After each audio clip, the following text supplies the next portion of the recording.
डर लग रहा है। सुमन का पति आनंद भी उसके पास ही खड़ा था। वह 2 नंबर का धंधा करता था, जिससे बहुत ही जल्दी वह बहुत अमीर हो गया था। उसे अपने पैसों का घमंड भी था। वह आर्यन को बहुत ही नीची निगाह से देखता था। अच्छा नहीं लगेगा क्या? महंगा भी तो है। आर्यन भी अंशिका के पास ही खड़ा था। अंशिका ने पूछा, दीदी, ये हार कितने का है? तुम क्यों पूछ रही हो ये? मुझे ये बहुत अच्छा लग रहा है। मैं सोच रही हूँ कि हमारी आने वाली पहली करवा चौथ तक मैं ये हार खरीद लूं, तो मैं भी पहनूंगी। मेरे तो मन में बस गया है ये। सुमन का पति आनंद बोला। अरे साली साहिबा, क्यों खामा में परेशान हो रही हो? तुम ऐसा हार नहीं खरीद पाओगी। अंशिका बोली। आप ऐसा क्यों बोल रहे हैं जीजा जी? हम क्यों नहीं खरीद पाएंगे? अरे तुम्हारा हस्बैंड तो क्लर्क है, क्लर्क। वो भी प्राइवेट फर्म में। उसकी इतनी आमदनी कहाँ होती है? वो बेचारा तो जिंदगी भर पैसे जोड़ेगा तब भी नहीं खरीद पाएगा। जीजा जी, आप ऐसे हौसला तोड़ने वाली बात क्यों कर रहे हैं? जरूरी नहीं है कि जैसा आप सोचते हो वैसा ही हो। अरे भाई, उसे अपने घर की दाल रोटी भी तो चलानी है। और इस महंगाई में खर्च करने के बाद सीमित सैलरी में पैसे बचते भी कितने हैं? और वैसे भी प्राइवेट जॉब में आर्यन को जितनी सैलरी मिलती है ना, उतनी तो मैं पूरे महीने में सिगरेट फूंक देता हूँ। यह ठीक कह रहे हैं। कई परिवारों की रोजी रोटी तो हमारे ऊपर चलती है। जैसे हमारे यहाँ का माली है, ड्राइवर है। अब उन बेचारों की इतनी औकात थोड़ी ना है कि वह अच्छी अच्छी ज्वेलरी खरीद सके। यह सुनकर आर्यन को अपमान लगा। आर्यन बोला, देखिए, आप किसी की इंसल्ट नहीं कर सकते। बेशक मेरी सैलरी कम है, लेकिन मैं अपनी वाइफ की हर ख्वाहिश को पूरा करूंगा। आनंद व्यंग से हंसते हुए बोला। अरे ख्वाहिश क्या तुम अपनी चमड़ी बेचकर पूरी कर दोगे? उसके लिए तो पैसे चाहिए, पैसे। ये डायमंड का बना हुआ नेकलेस है, 5 लाख का मिलेगा। हाँ, अगर इतना ही दम है तो करवा चौथ में लेकर पहना देना अपनी प्यारी वाइफ को।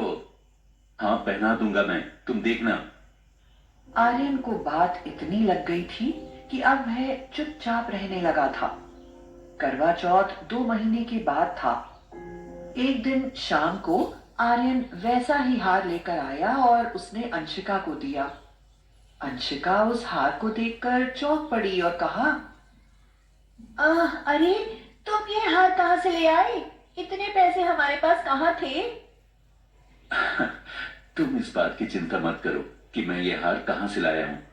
अब तुमको भी शर्मिंदा होना नहीं पड़ेगा। अपनी सुमन दीदी और आनंद को दिखा देना कि हम भी किसी से कम नहीं हैं।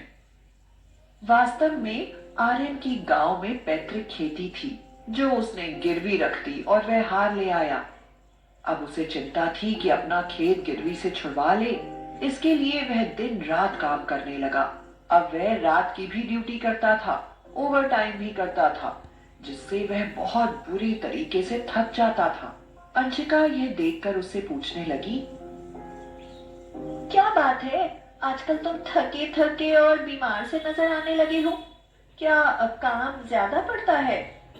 नहीं, कुछ नहीं, मैं ठीक हूं। इस समय काम कुछ ज्यादा हो गया है। आर्यन ने अंशिका को कुछ भी नहीं बताया। वह उसको बहुत ही ज्यादा प्यार करता था और किसी भी हालत में उसे शर्मिंदा नहीं देख सकता था और ना ही उसे दुखी देख सकता था। लेकिन आर्यन धीरे धीरे बीमार हो रहा था, यह उसको भी पता नहीं चला। करवा चौथ के 4-5 दिन ही रह गए थे।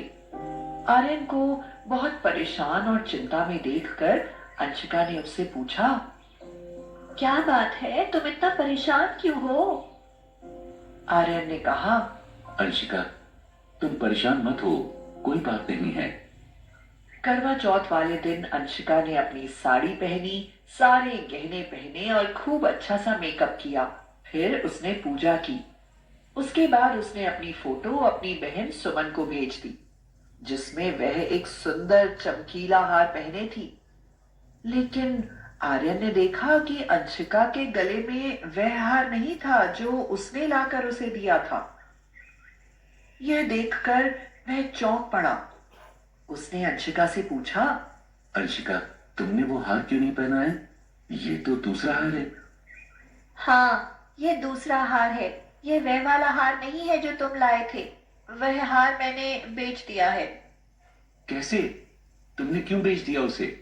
मुझे नहीं चाहिए ऐसा हार और दिखावा कि जिसके लिए मैं करवा चौथ की पूजा कर रही हूँ वही बीमार और परेशान हो जाए। ऐसी पूजा की मुझे कोई खुशी नहीं है। मैंने पता लगा लिया कि तुमने खेत गिरवी रख दिया है, इसलिए मैंने वह हार बेचकर अपने सारे खेत गिरवी से छुड़वा लिए हैं। क्या? ये तुम क्या कह रही हो? हाँ, मैं सच कह रही हूँ। यह जो हार मैं पहने हुए हूँ ना, यह दिखने में तो वैसा ही लग रहा है, लेकिन यह है आर्टिफिशियल। आर्यन चौंक पड़ा और बोला, ये आर्टिफिशियल है? लेकिन इसकी चमक कम नहीं है।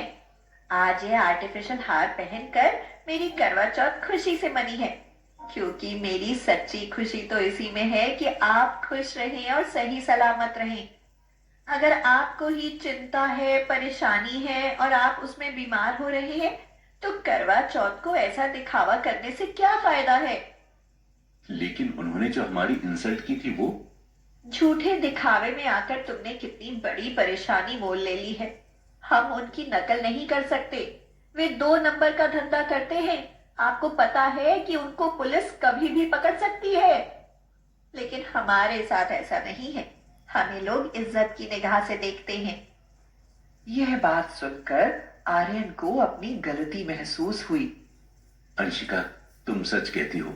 हमें एक दूसरे की परवाह है।